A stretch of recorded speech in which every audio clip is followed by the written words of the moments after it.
Hello, I hope you're well and having a lovely day. We are going to chat today about your hamstrings. So in my world, that is semimembranosus, semitendinosus and biceps femoris, collectively known as your hamstrings. You do not have to remember that. So they are honestly one of the most hypertonic, so too tight muscle groups that I see in clinic on a daily basis. They can get short for so many reasons. So people who sit a lot for a living, people who train a lot for a living, but also what everything there has in common is they're just not being stretched enough. They are big, powerful muscles. They need some attention. So where are your hamstrings? They are the main muscle group on the back of the thighs. Okay, they are responsible for knee flexion, like so. So that is contraction of our hamstrings. They also affect into the hip joint as well. They are what are known as two joint muscles. So there's lots of ways of stretching these, and we're going to go through a few. One of the most common ways you'll see is with a chair, and you just pop your leg on like so.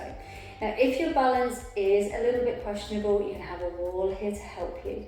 You can also bring your calf into this by bringing the toes towards the nose, and that will access your hamstrings and your calves. What I'm not a huge fan of when it comes to stretching hamstrings, particularly if they're really tight, is bouncing through that. That can cause a few sort of micro tears through the muscle fibers.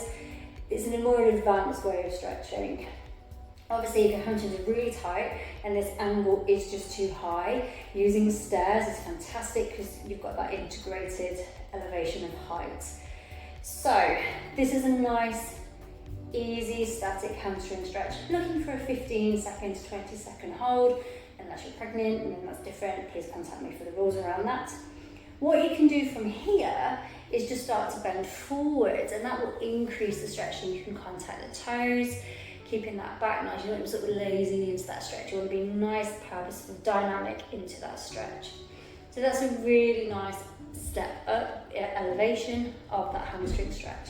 And obviously what you do to one side, you do to the other. If that's not quite hitting the spot or you want some variations, you can always do what's known as a roll down in Pilates. So just bringing the body down as far as you comfortably can.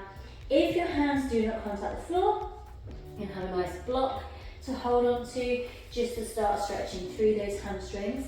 And if you want to blend in some balance, what you can do is cross one leg over the other and bring those hands to the floor that way, again using the block if you wish. Obviously you have to have a happy back to do this option of hamstring stretch.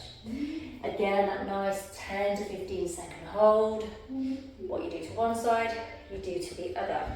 If you prefer to lie down to stretch your hamstrings, this can be good if you've got a bit of a sore back, this option. Hopefully you can still see where I'm at.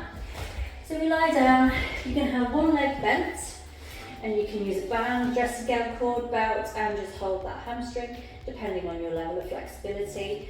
And this supporting leg here, really, really important to keep the back stable. If your back's happy, you can straighten that leg down. Again, a good 10 to 15 seconds hold. And what you do to one, you do to the other.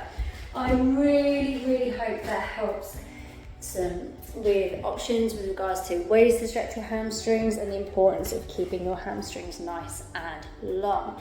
Obviously, we don't want to run into the realms of overstretching. That can cause problems.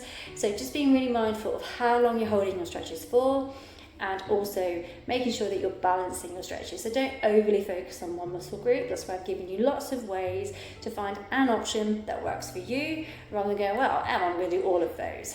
That would then fall into the realms of overstretching. If you have any questions or any further clarification, as always, I am right here. I'm very happy to answer them. But in the meantime, I wish you a very happy, healthy day.